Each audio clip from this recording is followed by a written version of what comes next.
Hello, welcome to Busby Furniture. This is my first tutorial on some French polishing. Today we're going to French polish a dining table.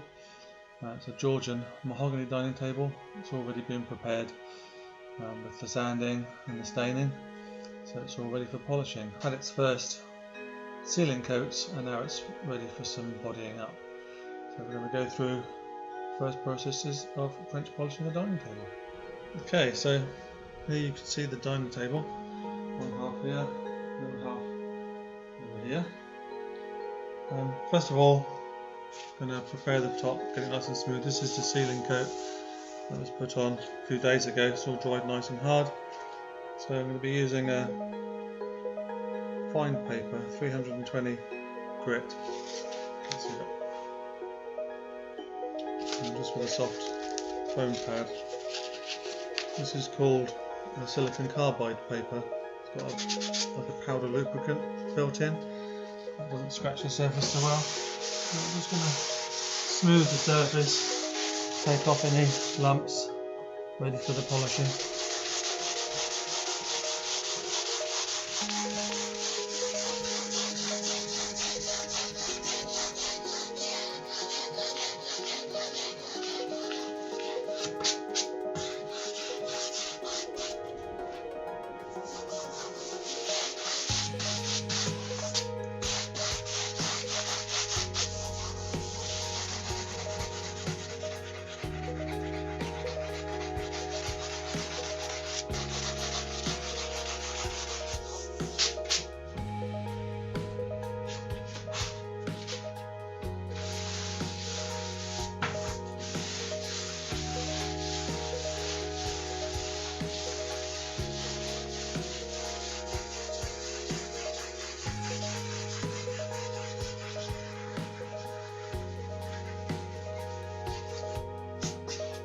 Main direction at the moment isn't critical.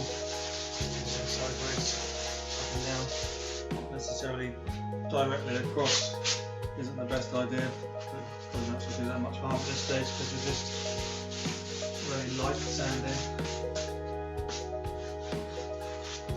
Okay, so that's all nice and smooth now.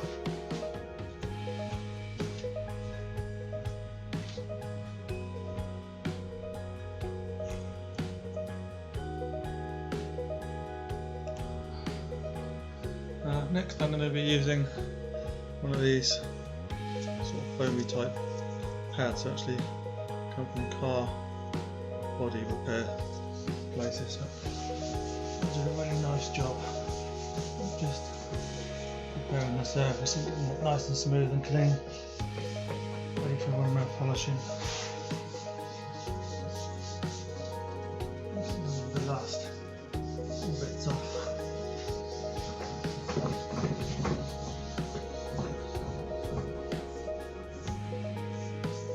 So we've got a nice even mattness to the finish now.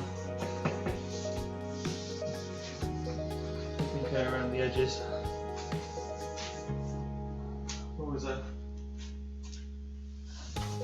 saying that I was taught years ago, is to always take care of the edges of a piece of furniture. Around these edges here, in the middle bit, kind of looks after itself really. It gets all the work. The edges of the bit where it goes wrong, you find you'll end up with lumps and bumps and polish that's uneven on the corners where you're turning quite a lot of the time. Show you some techniques for getting that nice and clean. So there we are. It's all rubbed down, nice and smooth now. So we'll get some cloths, wipe off most of the dust. I'm going to use a tack cloth. This is a tacky type of open weave cloth, which will, it's just slightly sticky. And I'll just take off the last bits of the dust that we've just created and for polishing.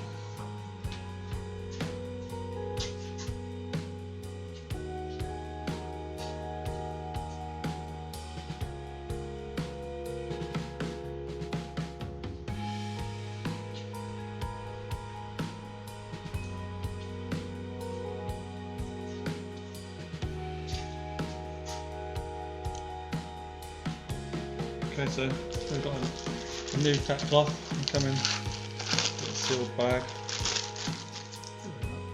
So as you can see, it's just a light open weave for the cloth, and it's just slightly tacky.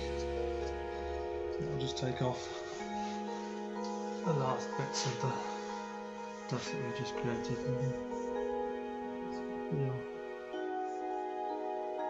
This is a little bit of something stuck there. That's good.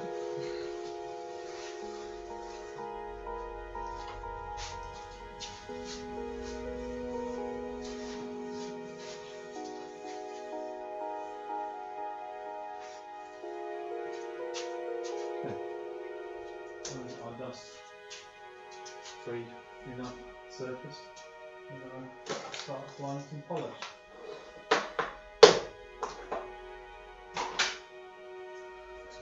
Close up. This is the polishing rag. It's basically with a cotton wool inside, padded up.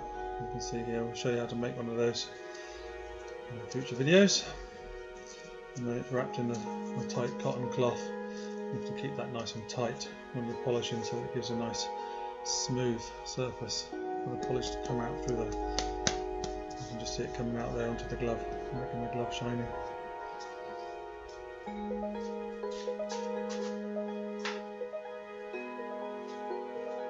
So here we have a pot for French polish. This is a mix I used of button polish mixed 50% with tabletop clear polish. The button polish I find to be soft, and when I'm trying to work it, it goes a bit sticky. And the tabletop polish is almost transparent. It doesn't affect the colour, but it dries very hard, and the two of them together just give a nice even finish, I find.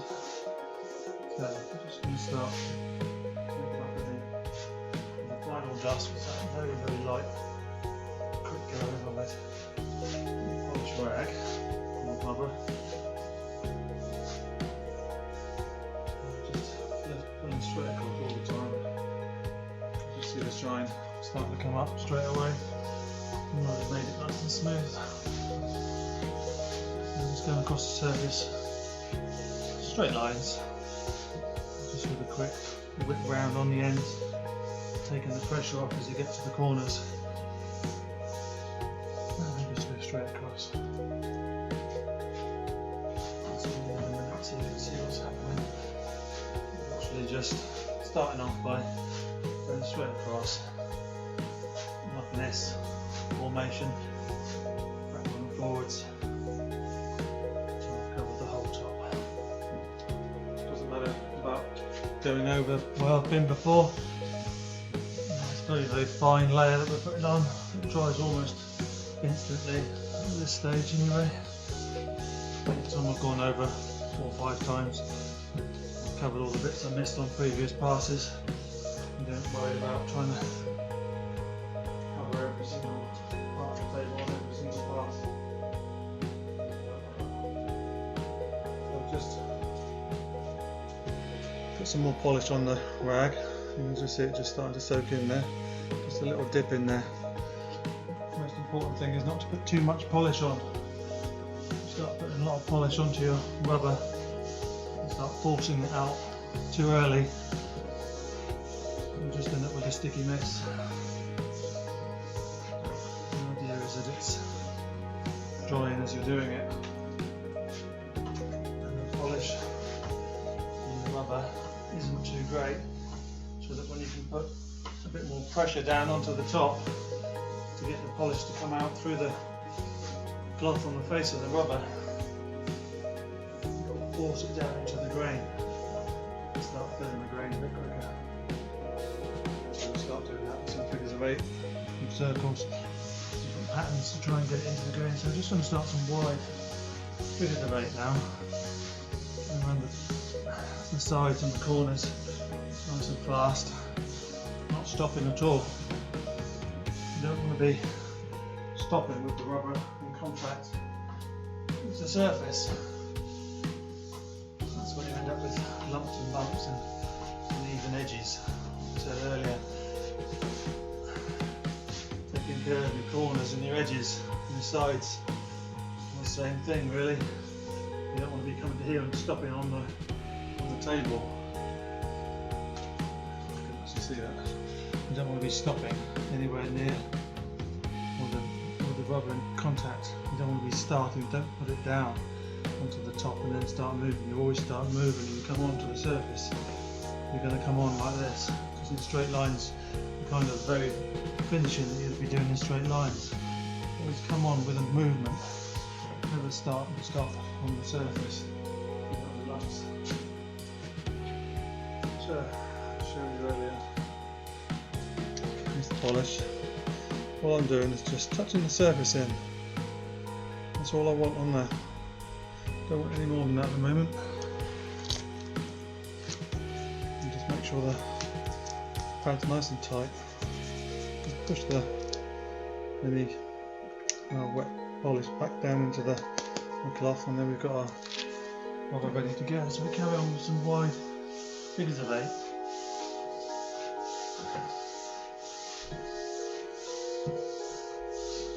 Polishing small objects like tea caddies and wiping slopes and things like that. Generally fairly easy to do. Most people with a little tuition will be able to polish up something small. When it comes to doing dining tables, pianos, especially pianos, sort of big surface area things, it takes a long time. That's why it's an expensive thing to do. It takes a lot of practice so you can get that really nice, smooth, even finish when you're done. A bit more polish. More polish on there again. Just rub it in. Make sure it's nice and flat. That's a bit right.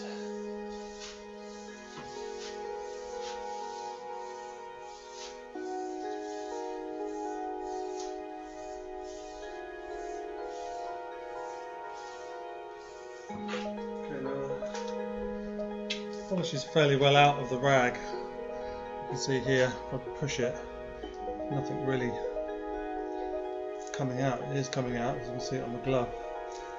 It's not coming out and going everywhere. You don't want polish going everywhere. So the next quick stage we're going to do is just to start doing some circles. You can see the circles coming in. This will force it, because it's quite a dry rubber now. I can put a bit of pressure down to force the polish out of the rubber. You can see it going into the surface there. Quite a bit of pressure going on. Quite hard work. That will force the polish down into the grain. Start building up that really nice, lovely luster shine you get from French polishing.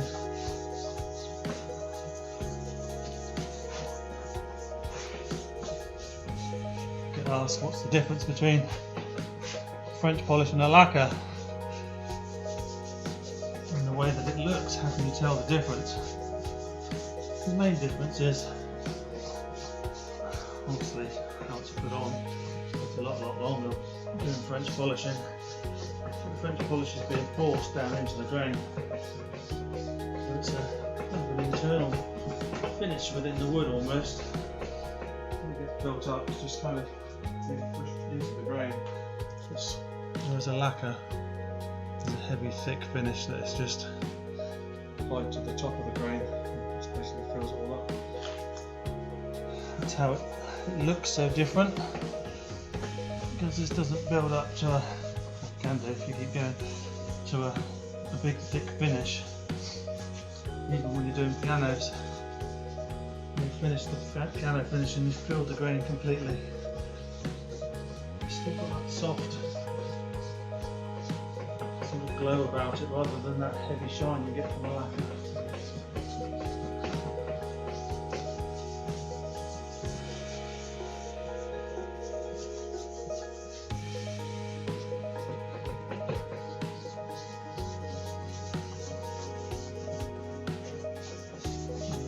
people to ask, put them in the comments, see if I can answer them for you. I'm doing this for 35 years now, not this table obviously. This table's only taken me 30 years. Feels like you're doing it for 30 years sometimes. Do a good few hours on this table, arm will start to ache. Really are, when you're polishing like this, and I'm not going to probably use any oil on this to lubricate. I might get into that, I might just do a little bit just to show you. This is oil to lubricate the rubber. The grain on this table is very fine, it's not a deep grain. You don't really need oil on it. You can get away without using the oil, sometimes it's just a nicer finish. I've got two big leaves here on the go, so I can go from one to the other and let the polish dry out. Rather on the one that I've been doing there, so let's move on to this one. As you can see, zoom in on that table a bit more.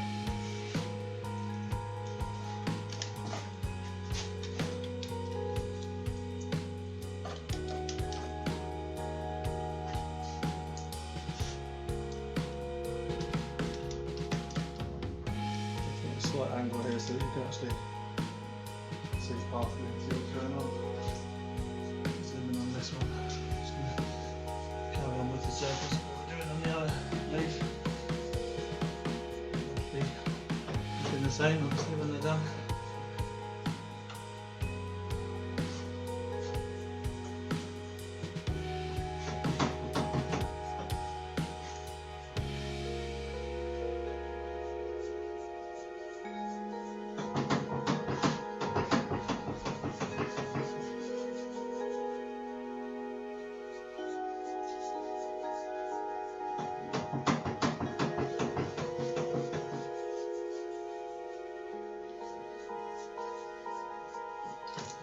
Polishing an area with French polish. Probably maximum amount of time you're going to spend polishing is going to be a couple of hours. After that time, when you're going to start finding the arm limits as you fill in it. Also the polish is going to start getting tacky when you've built it up on the surface. Thicker and thicker.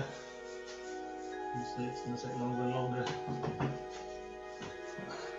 dry out, and you don't want to start get to a stage where it's got too thick on there and you actually start roughing the surface back up again. Put too much on too fast, you'll just pull it straight back off again into the rubber. It's going to move from one leaf to the other as well, just to let it dry on the surface nice and hard.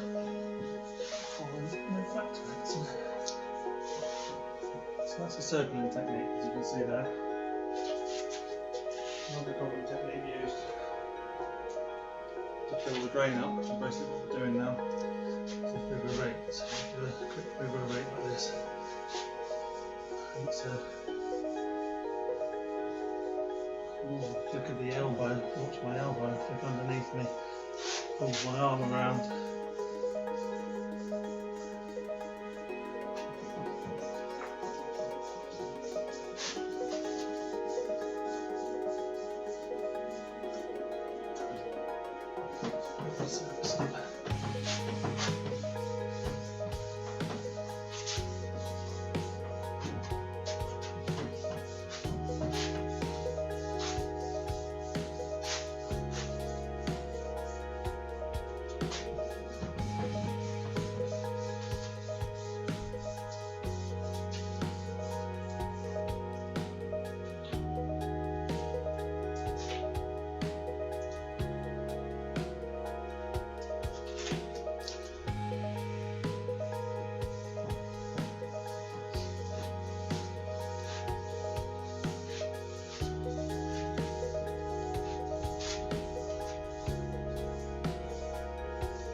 So quickly while you're when you do this is after a couple of hours you get to a stage where you want to leave the top to dry. Polish will sit back, fully open the grain up. You might find it looking lovely. Oh yeah, that's a really nice shine, and leave that. Next day I'll come back, it'll be open up again. Let's dry and trunk back into the grain. When you get to the stage that you want to leave it, never leave it with circles on the top. Always pull it straight. Overleaving some this sort of thing like this finished. I'm going to leave this now. Will you be okay? Nice straight surface there. If you leave it to go really hard with circles and stuff in there, you can roll down it somewhere to try and get them out. That's building up, so just carry on doing that. Probably another 5 minutes or so then, so shine on the surface.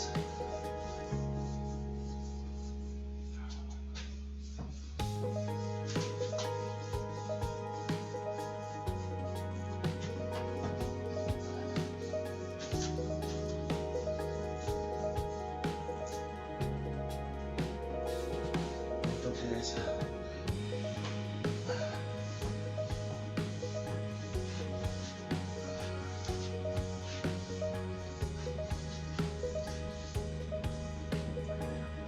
Top, turn the camera around.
Feel in your hand what's it doing, how it's reacting with the surface, how much polish there is, and feel how much pressure you need to put on. It's just a question of wiping your arm backwards and forwards.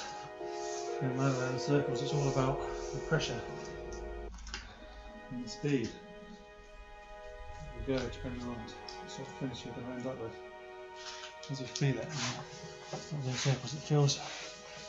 It's actually starting to get a bit sticky now. This one I've just put a few layers on without waiting in between. I can feel there's a stickiness to the surface. It's getting harder and harder to actually work the rubber. It's sticking to the surface, pulling it down. Buffing a bit, it's getting a bit hard work now. It's starting to get into the grain now. And you're starting to see the shine coming up.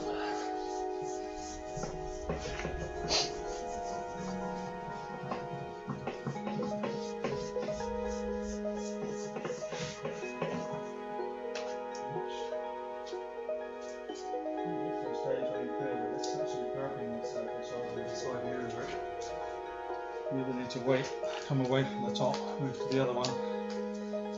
You could use a tiny bit of oil, linseed oil,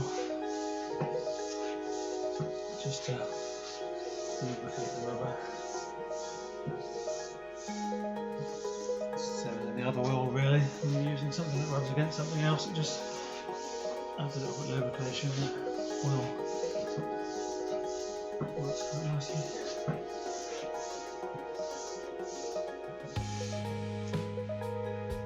Okay, so you're building up quite nicely there.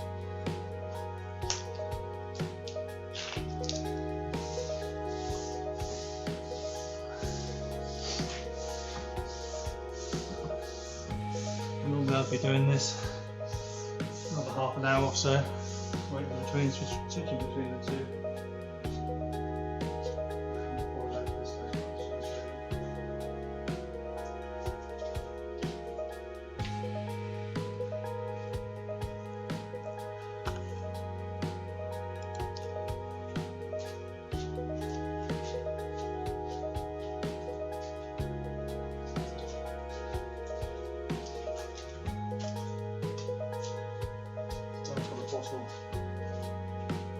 Yeah, it's just got methylated spirits inside. I'm just going to pour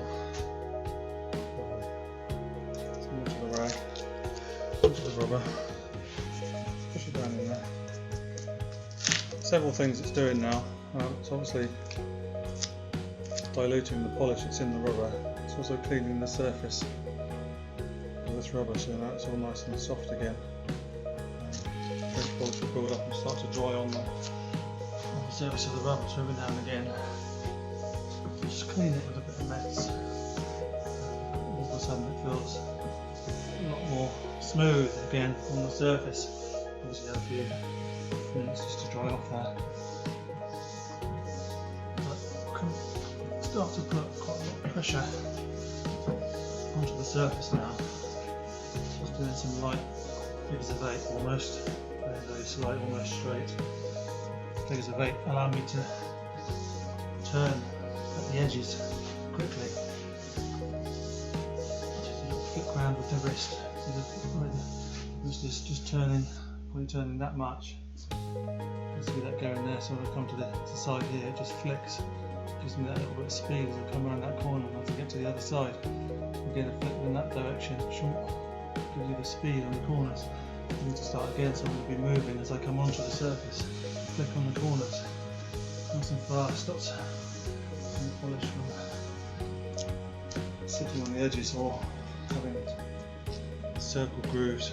People that put too much polish on the rubber, too much pressure at the same time, come around the corner and you end up with a line sort of around here where you've come around the surface and you've pushed it out of this corner, heavy into the corner, and you end up with all these sort of circle marks coming around the corner, which are a bit of a nightmare to get out. So, a little bit more polish again, meths again. With the meths on there, it's just going to dissolve the very top surface of the polish that I've already put on there. So a bit of pressure on that, so I can actually move that polish around and pull it into the grain a bit more. Not pulling it over. You can actually buy a pull-over solution, but this is perfect for it really. Let's see the shine really starting to come up on that table now. I just need to keep it fairly wet while I'm doing this. Mess onto the surface, soften the polish on the actual tabletop itself. It's starting to get quite sticky, so if it's a dry rubber you'll find it will drag it and end up with a sort of sort of mark you get on the top. It rubs across the top like that. If you get it too sticky and it grabs it, it's just a sort of mark across. Pain in the neck to get things like that out of the surface, and then we'll try and avoid those if we can. So, on the top. Just go up to the wide shot again. See both tables. Still the same with the methylated spirits on this table on top.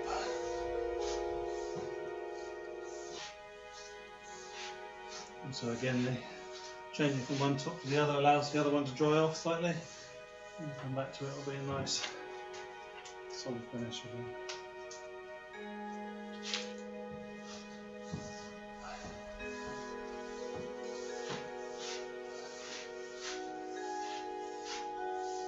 That's the basics of French polishing. I'll finish this off and I'll see you Coming near the end. Okay, so here we are. Few moments later, an hour or so. Polish is built up now to a nice level. Starting to getting a little bit tacky now. Quite a lot tacky now, so I'm using just pure methylated spirits on the rag. And we're just pulling it stop here in a straight line. This time I'm actually coming off the surface and back on again. So I'm just showing you the drawing through both tops. Let's just zoom back in on this one.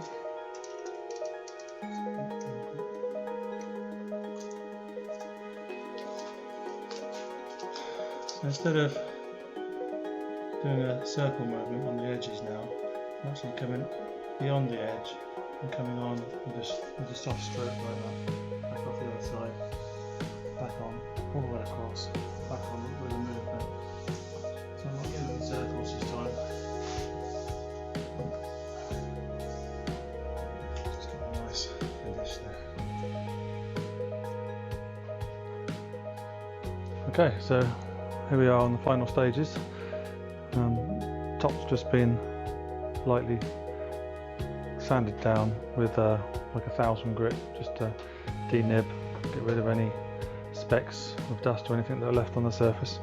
And now we're just going to burnish the surface with the rotten stone. So I've got a bag of rotten stone, as you can see. It's like a black volcanic powder, linseed oil, and it's raw linseed oil. That's fairly important really for the final finishing. And then just a soft, as I've used before, soft cotton wadding cloth.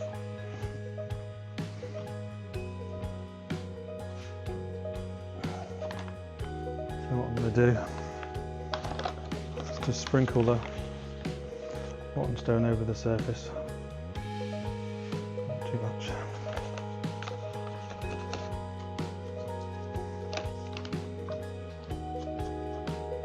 Same with the oil, a bit of oil. So the rotten stone is used for a cutting compound, and the oil is used to bind it all together and create a lubricant, make it all nice and smooth and sticky. So we're going to basically rub the surface with this. It's quite important that you go with the grain. With this, it's fairly strong abrasive when it gets going. You don't want to be pressing too hard. Nice even strokes, even pressure. Taking care of the edges as usual. I'm just going to nice and gently on the forward, just preparing the surface. The only thing left to do after this should be a nice wax. It should come up lovely.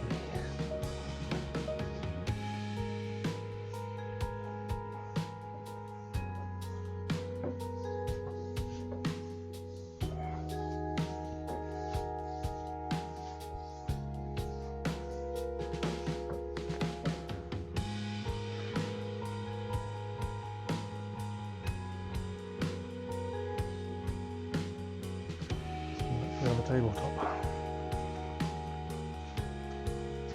And all I'm going to do is use a little bit of 4-0 fine steel wool, 4 zeros, just wipe very gently off the surface. Just take off all that residue. Well, 99% of it anyway. There's always a little bit left over, and generally leave it until the next day, or a few hours anyway, for it to dry off nicely, and then you can just use a clean piece of steel wool just to remove the last bit of the residue when it's dried off a bit, and you can wax, which we'll show you later. So now you can see that's a really nice even finish.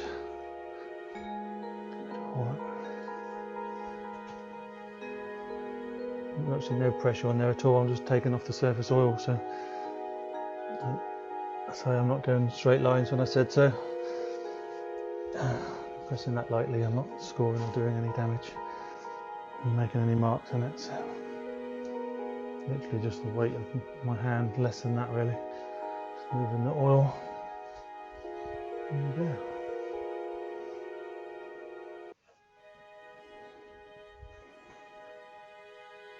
Hi and welcome back. Today we're going to do the final part of the polishing of the table, actually the waxing. What I'm using is a Fiddy's Georgian mahogany wax. Fiddy's is really lovely wax. Always try and use a dark wax if you can. This one is this colour, but it's quite a nice sort of brown, light reddish brown colour. I'm going to be applying it with a soft cloth that's been very slightly soaked, just so you can see it coming off on the glove, in white spirit, just to soften the wax up a little bit more. I've got a nice big brush for doing the corners and the edges and getting in the little moulding there. But before I start, I will just make sure that there's no, or very little, of the oil left over that we used for cutting the top down. So just a very gentle, hardly any pressure, go over the top just to make sure any oil coming off. And just making sure it's nice and clean for the wax.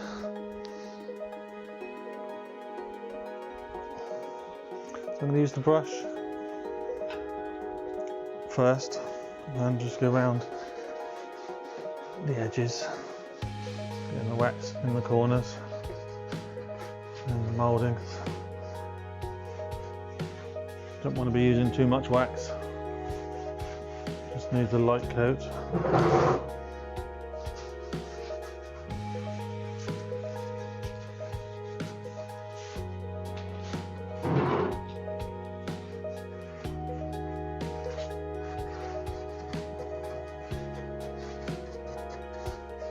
Okay, and they're going to apply with the rag. And just a little bit in there. It's already nice and soft. Just going to work it into the surface there.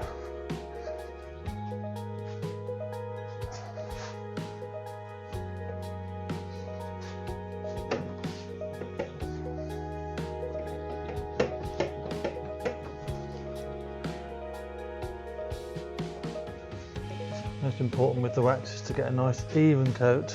You don't want a thick layer. This wants to be very nice and thin. All we're doing with the wax is just giving a little bit of luster and water protection for the French polish. Okay, and the next one.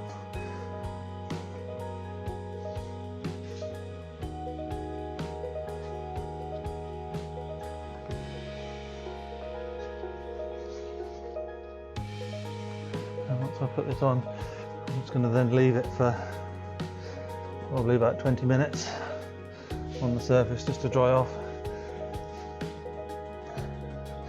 Leave it a little bit longer than normal because I've put white spirit in on the rag to make it go on nice and smooth and even. So it just extends the drying time just a little bit. So just pull it nice and straight.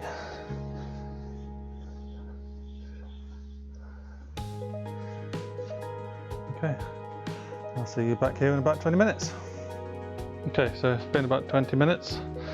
I've got my two rags, one for wiping off the excess to start with, and then one for buffing up a little bit more afterwards. So it's started to go off now, so just going to slowly work the surface, move the wax and start creating the shine.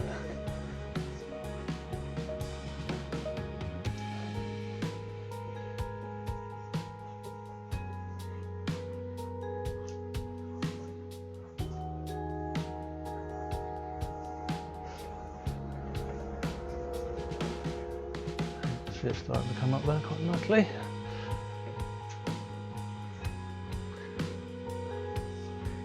This rag's got quite a bit of wax on it, mostly dried from other uses, so it'll probably get about 90% of the wax off. I'll go around the edges and then I'll grab a little brush to finish that off into the moulding there. I'll do the same with this one.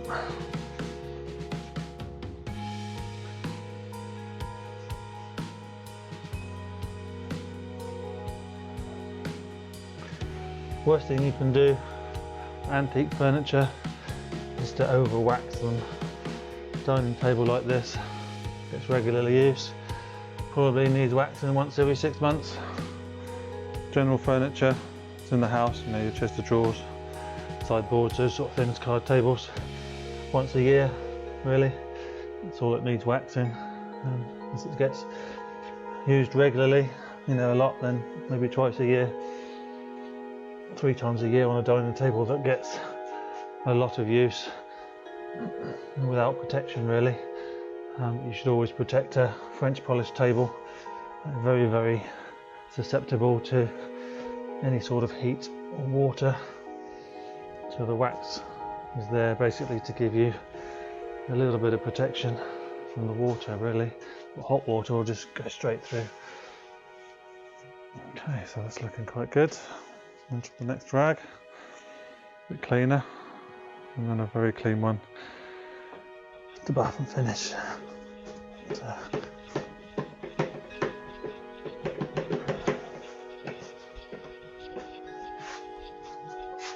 There we go.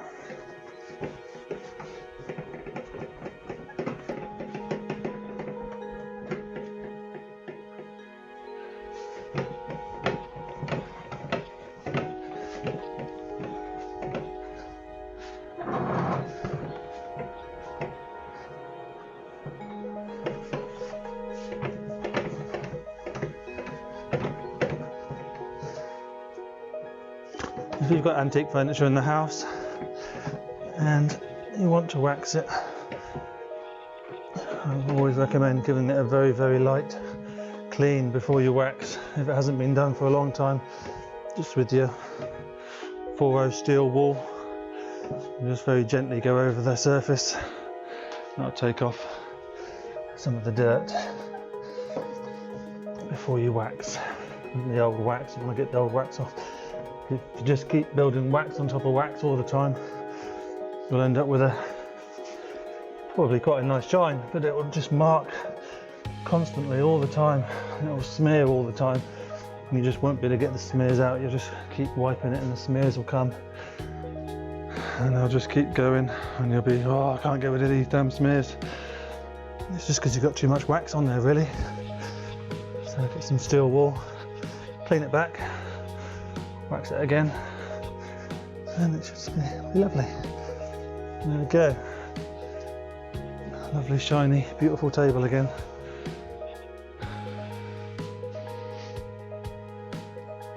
Any questions in the comments? Please like, subscribe.